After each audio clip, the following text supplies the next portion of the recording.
ایک ماں پوری امت کی بنیاد رکھتی ہے۔ یہ حقیقت ہے کہ جب سے ماں کے پیٹ میں بچہ حرکت کرنے لگتا ہے، وہ ماں کی ہر اچھی بری بات کا اثر قبول کرنے لگتا ہے۔ جب تک وہ خود سمجھدار نہ ہو جائے، ماں کا اثر زیادہ قبول کرتا ہے، بلکہ عورت کی پاکیزگی کا اثر اس کے شوہر کی زندگی پر، اس کی عبادت پر، اس کے دین پر بھی پڑتا ہے۔ اسی وجہ سے تو کہا گیا ہے کہ عورت مرد کے نصف دین کی محافظ ہے۔ ایک بزرگ اپنی بیوی سے کہنے لگے کہ میں تہجد پڑھتا ہوں جبکہ تم صرف فجر کی نماز پڑھتی ہو۔ دوسرے دن بابا جی کی آنکھ فجر میں جا کھلی۔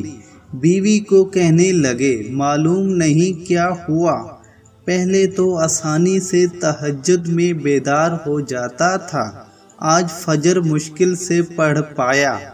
بیوی صاحبہ کہنے لگی کہ پہلے میں روز آٹا گوندھنا اور کھانا بنانا باوضو کیا کرتی تھی، مگر کل جان بوجھ کر نہیں کیا، بس اسی کی وجہ سے آپ کی آنکھ نہیں کھلی، کیونکہ آپ کی تہجد میں میرا باوضو کھانا بنانے کا عمل دخل زیادہ تھا۔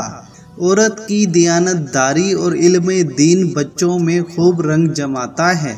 ماں دیانت دار ہو تو بچہ باکمال بنتا ہے۔ امام شافعی کی پرورش ماں نے کی، امام احمد کی پرورش ماں نے کی، جناب غوث پاک کی پرورش بھی ماں نے کی، امام بخاری کی پرورش بھی ماں نے کی۔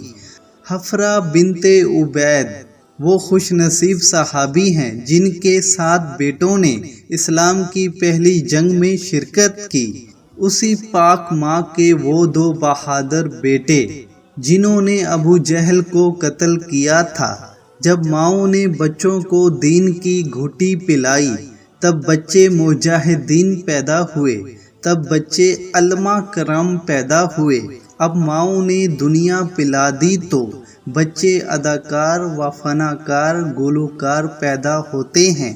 آج کل بچوں کو دین پڑھانے سے اہم بچیوں کو دین پڑھانا ہے۔ یہ ویڈیو اچھی لگی ہو تو اس ویڈیو کو لائک کر دیں، چینل کو سبسکرائب نہیں کیا تو سبسکرائب کر کے ہمارے ساتھ جڑے رہیں، آنے والی نیو سے نئی ویڈیو بر وقت آپ تک پہنچ سکے۔ ملتے ہیں اگلی ویڈیو میں، اللہ حافظ۔